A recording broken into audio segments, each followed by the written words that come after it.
Thomas the Tank Engine wouldn't stop being a nuisance. Night after night, he kept the other engines awake. "I'm tired of pushing coaches. I want to see the world."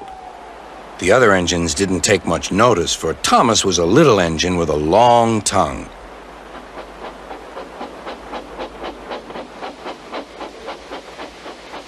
But one night, Edward came to the shed. He was a kind little engine and felt sorry for Thomas. "I've got some freight cars to take home tomorrow. If you take them instead of me, I'll push coaches in the yard." "Thank you," said Thomas. "That will be nice." Next morning, Edward and Thomas asked their drivers, and when they said yes, Thomas ran off happily to find freight cars.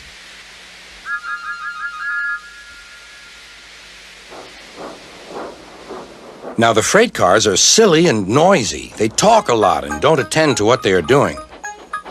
And I'm sorry to say they play tricks on an engine who is not used to them. Edward knew all about the freight cars. He warned Thomas to be careful, but Thomas was too excited to listen.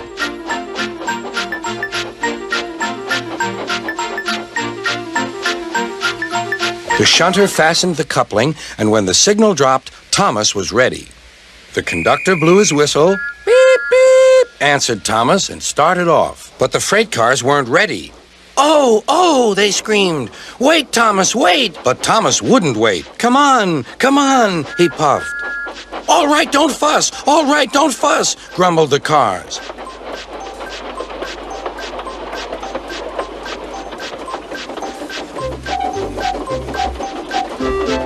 Thomas began going faster and faster. "Whoosh!" he whistled as he rushed through Henry's tunnel.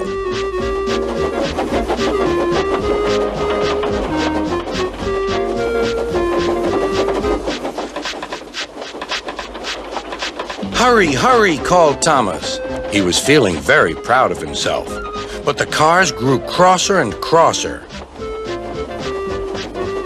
At last, Thomas slowed down as he came to Gordon's Hill.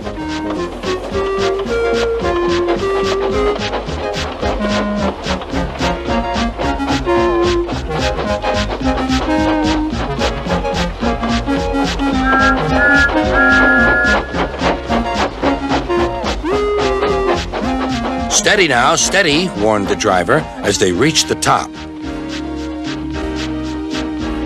He began to put on the brakes. We're stopping," called Thomas. "No, no, no," answered the cars, bumping into each other. Go on." Before the driver could stop them, they had pushed Thomas down the hill and were rattling and laughing behind him. Poor Thomas tried hard to stop them from making him go too fast. Stop pushing, he hissed. But the cars took no notice. Go on, they giggled in their silly way.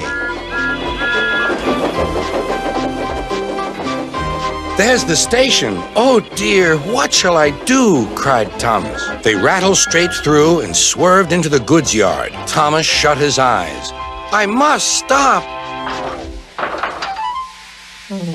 When he opened his eyes, he saw he had stopped just in front of the buffers. There, watching him, was Sir Topham Hatt. "What are you doing here, Thomas?" he asked. "I've brought Edward's freight cars," Thomas answered. "Why did you come so fast?" "I didn't mean to. I was pushed," said Thomas. "You've got a lot to learn about freight cars, Thomas. After pushing them about here for a few weeks, you'll know almost as much about them as Edward. Then you'll be a really useful engine."